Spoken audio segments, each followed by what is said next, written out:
What's up, traders? Welcome back to Generation Pips, your go-to channel for Forex market analysis and trading education. Make sure you guys subscribe and hit that bell for regular updates. Today's education topic is understanding downtrends in the Forex market. Today's agenda is going to be definition of a downtrend, key characteristics, and of course, we're going to hit a real example on the charts. Let's go into our next slide. So, basically, how do I identify a downtrend? Well, a downtrend is going to be characterized by a series of lower highs and lower lows. I already know. We already know this, Eli. Why are we going over this? Look, man, there's new traders looking at this channel, so let's go over the basics here. So a lower low or lower high. So a lower high is going to be each high in the market is going to be lower than the previous high. And a lower low is each low in the market is going to be lower than the previous low. All right, so let's go ahead and look at my ugly drawing that I have for you guys on what this would look like if we had a line chart on the markets. So we have a low, identify with that red line.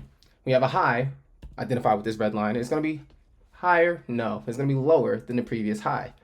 Then we have a continuational push that will be lower than that previous low, followed by an up push that's going to be lower than this previous high here.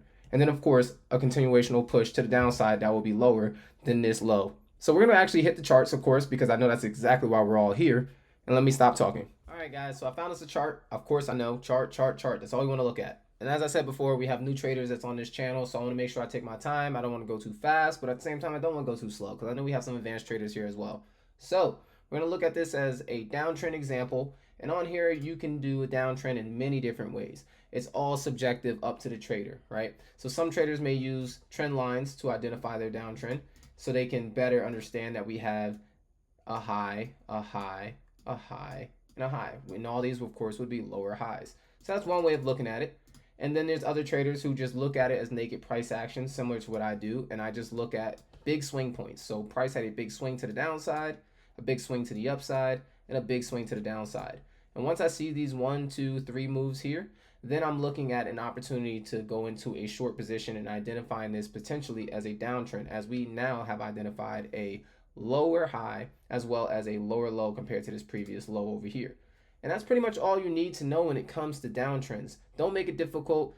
Just identify lower highs and lower lows, whether you use trend lines, moving averages, or whether you're just looking at naked price action.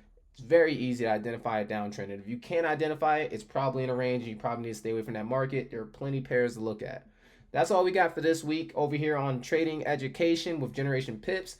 Hope you guys go to the comment section and drop some comments on what you guys like to see next. As always, like, subscribe, and happy trading.